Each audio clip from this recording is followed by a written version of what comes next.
Passe d'armes sans précédent entre le manager du tout-puissant Mazembe Anglebert, Frédéric Kitenge Kinkumba, et le ministre national des Sports, Maître Didier Boudimbo. Moi-même, j'ai été chez le ministre.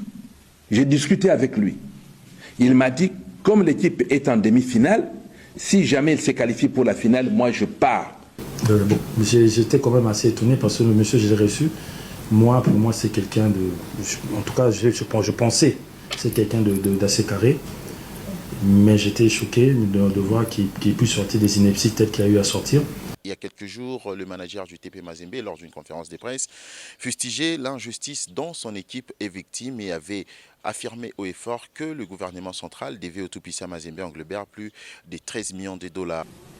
Pouvez-vous accepter que le TP Mazembe puisse se représenter, vous parlez très bien, c'est l'équipe qui représente la RDC, puisse se représenter la RDC et que cette RDC ne sorte aucun centime pour l'équipe de TP Mazembe. Pour quel motif?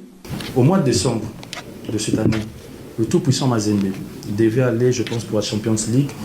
Ils devaient se rendre en Mauritanie. Leur président, Moïse Katoum, avait décidé de ne pas acheter les billets, qu'ils allaient perdre par forfait.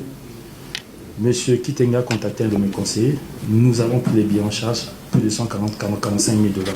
Ça, il ne l'a pas dit non plus. La facture, elle est là. La liste de joueurs qu'il avait envoyés.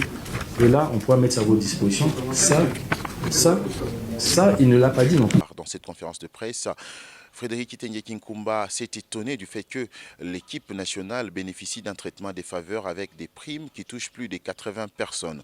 Des propos qui n'ont pas tardé de faire réagir le ministre national des Sports, Didier Boudimbo, qui aussi, lors d'une conférence de presse, a balayé du revers de la main ces allégations du manager du tout-puissant Mazembe Anglebert. Où je demande au ministre de la Justice, M. Constant Moutamba, qui sent l'odeur de corruption un peu partout, de fouiner son nez dans le sport congolais, dans le football congolais. Il verra que là, il y a des détournements. Il y a des détournements là-bas.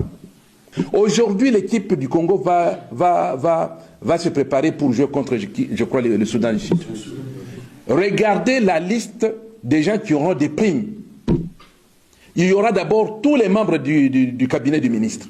Ils seront là pour avoir des primes. Les gens de la FECOFA seront là pour avoir des primes. Sébastien Desabre va aligner, je crois, 23 joueurs. Mais la liste des primes, il y en aura minimum 80 personnes qui auront ces primes-là. Et là, l'argent est là.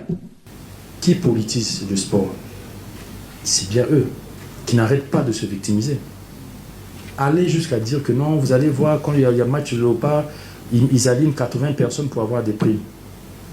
Tout ce que j'ai eu à signer comme ordre d'émission pour les Léopards, on n'a jamais dépassé 36 personnes. Que ce soit les joueurs, que ce soit le staff technique. Le ministère, lui, il met 2 ou 3 personnes pour représenter le ministère. La FECOFA met 2 ou 3 personnes, c'est tout. Le reste, c'est l'entraîneur, ses joueurs et son staff. Devrait-on conclure que l'affaire a été politisée ou bien c'est Mazembe qui joue la victime? Les jours qui viennent nous en diront plus.